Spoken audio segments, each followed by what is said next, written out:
I'm Doug Thrower. I'm the brass arranger for the Bluecoats. And I'm Mitch Rogers, the Corps' drill designer, and we're here to talk about our 2004 show, Mood Swings. Mood Swings was a title that I found. I brought to the Corps' first meeting, and I thought it would be an interesting title for the Bluecoats with its implication of a wide variety of musical styles and moods. And the word swings, I thought, implied jazz, which the Bluecoats have traditionally been known for. I like the title because it gave us the freedom to play whatever we wanted to play. We weren't interested in telling a story or working too hard at it. We just wanted entertaining music. We thought Mood Swings would collect under it a bunch of different tunes and styles, and we tried to do that right here in the intro of the show, portray a wide variety of moods within the first 30 seconds or so of the production. We had a new percussion arranger this year. Mike McIntosh joined the design team. We knew early we wanted to feature the percussion right out of the gate. In his words, established that there was a new sheriff in town. And the same thing goes for the color guard. We had a new color guard designer, Jamie Oakley, and we wanted to put them front and center in the beginning.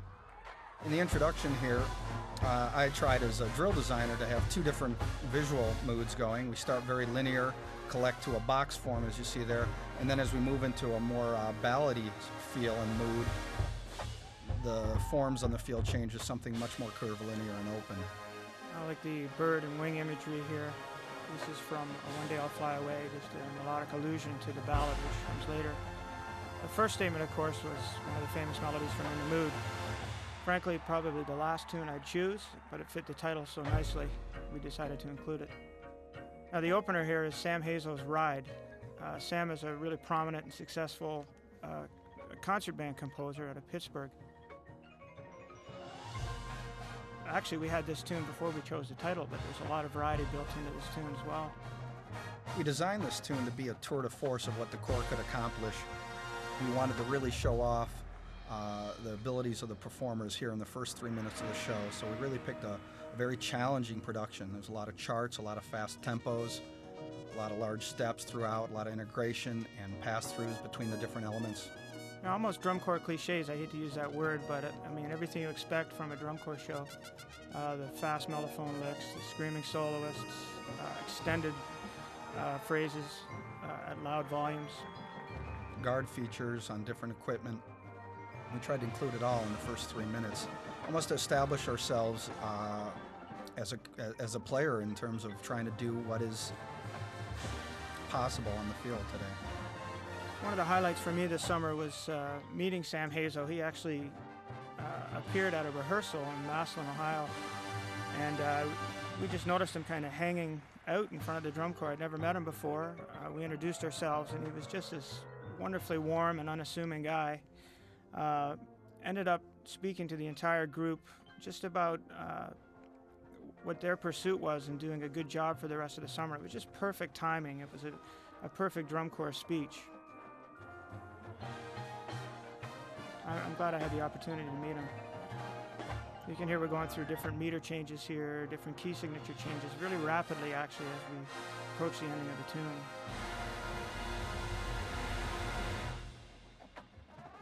As we move into the ending of the tune here, my goal was to create a bit of a surprise in this next section of music, which is why I gathered this group of 9 color guard down in the center, and then we took the flags away from the rest of them and hid them until the last moment to create this impact. I love seeing this in large stadiums because the applause would start in the top tier and kind of work its way down. The color guard made such a huge impact there. I'd often felt earlier in the season we'd get to the end of Ride and it felt like the whole drum corps show was over because there was so much material packed into those 3 minutes. As you look at the color guard here, you'll see that they have a kind of quirky abstract uniform, costuming. Jamie Oakley wanted something kind of fun, abstract, a little bit different. He found some interesting fabric, and he allowed the color guard to be very individualized in their portrayal throughout the show, playing directly to the audience on occasion. This is a little entr'acte drawn from our ballad, One Day I'll Fly Away. We needed to put some distance between the velocity of the end of Ride and the tune that's about to follow, Goodwin's Hunting Wabbits, which is also up-tempo. Also gave us an opportunity for a couple more mood swings. I'm sure you can see here already that the color guard interpretation is very different from the opening production, much quirkier, much more individualized at times, and that goes for the whole ensemble visually. We tried to create a contrast and a mood swing, if you will, from the opener by having more individual stagings, as you see here, more groupings of color guard and winds, more segmentation to the ensemble throughout the production. As much as I would have enjoyed using the brass a bit more in this arrangement, it seemed like a great opportunity to feature our front ensemble and percussion section. The front ensemble itself was probably the most musical part of the group, and the arranger, Tom Rarick, did a wonderful job on the arrangements. You see here, again, another example of the segmentation and quirkiness of the visual interpretation of this tune. We tried to give it almost a Chaplin-esque feel because we felt the music had that feel to it.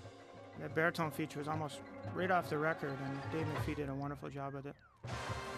There's the infamous slide whistle. Doesn't matter where we were, we got reaction for that, even though I don't believe Jamie enjoyed it much. I think we should just put all the instruments away and play slide whistles in the future. It'd be a lot cheaper and easier to clean. And it still gets a reaction. Yeah. Here's another moment for the color guard to be more individualized in their portrayal, their performance. It's an allusion to "In the Mood" at the end of that brass phrase.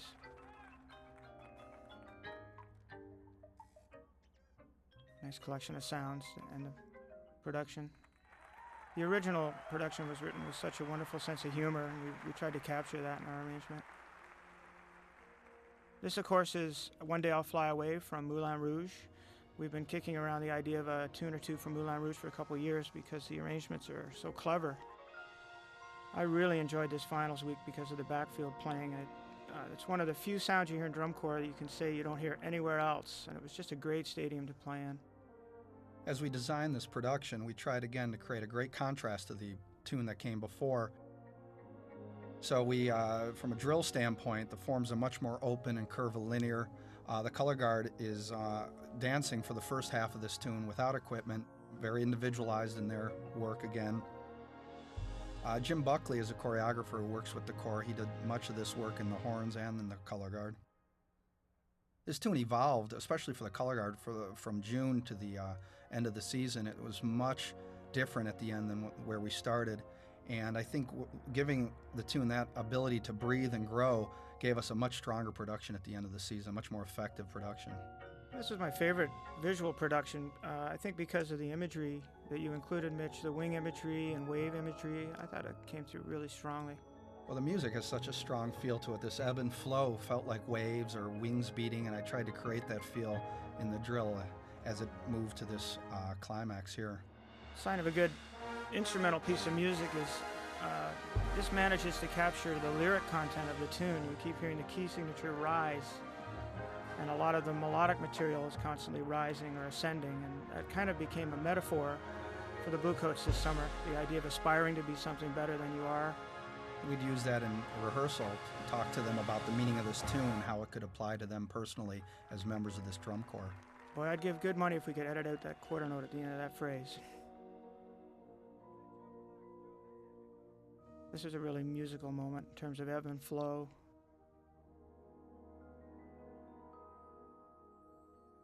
Tom Rarick did such a wonderful job with the keyboard material on this production because it's a well-crafted pop tune, but his arrangement just took it to an entirely different place. I had the opportunity to watch the pit ensemble the day of finals do a cappella run-through of the production, and it was incredibly musical. It's a level of communication. And here again, we're looking for an extreme contrast to what just came before, a swing, a mood swing. And so we go from the lyrical, melodic horn music to the percussion, which is much more rhythmic, of course. The percussion section is really well presented here in terms of segment presentation. Color guard does a thing here where the female color guard members start on the saber and the men start on the rifles, and throughout their work they work in pairs and eventually end up on the opposite piece of equipment from which they started. It's almost like that percussion judge was looking for chewing gum on the bottom of the drums. I'm not sure what he's doing there, but this is a wonderful moment with the split roll. And now we return to Hunting Wabbits. Yeah, one of the things we enjoyed about Hunting Rabbits, of course, was just the variety built into the tune. It goes through a bunch of different mood swings. And I think it was Tom Rarick's idea. He decided, or came up with the idea, why don't we just plunk the ballad into the middle of Hunting Wabbits? just create more contrast from segment to segment. See the core evolve here with the music. As each voice adds in, I pull that voice down the 50-yard line and add them to the mix. And we worked really hard at that particular chunk. We didn't get that the first time around either. But of course, this climaxes with the famous A section from In the Mood. Turned on its ear a little bit, more contemporary harmonies. Now, if we could do it over again, I mean, I'm not thrilled with the harmonic clarity in some of the jazz sections in the show, but communication level just went through the roof. Finals week, brass instructor George Wozniak came on board, and his passion and enthusiasm really rubs off on the group. And that's a very hard style to communicate. This, of course, is the famous trumpet gag from the end of In the Mood. Just an opportunity to display a bit of virtuosity. The entire brass line's involved. Again, it keeps ascending. What we wanted to do here in the finale is again show what the chorus can accomplish and give everybody a little feature. And here we had a moment where we had a flag feature, full flag ensemble, no music, silent feature. Here finally is the opening statement from In the Mood, which is almost a musical icon of the swing era. You'll notice the mood swings here get very rapid, phrase to phrase. And we tried to do the same thing visually, have the forms change quickly, open and close a lot to kind of mirror the whole idea of mood swinging. This ending is actually rhythmically the same ending we use at the end of Ride, but we do it in the harmonic language of In the Mood, so we're not only juxtaposing the ideas but combining them. We didn't originally intend to include as much of In the Mood as we did, but it ended up evolving into a nice little through line for the show. It's interesting to look at the production now and see that we had set out to create something that was more of a summer blockbuster than an art film, and I think we really achieved that. We really enjoy watching it now.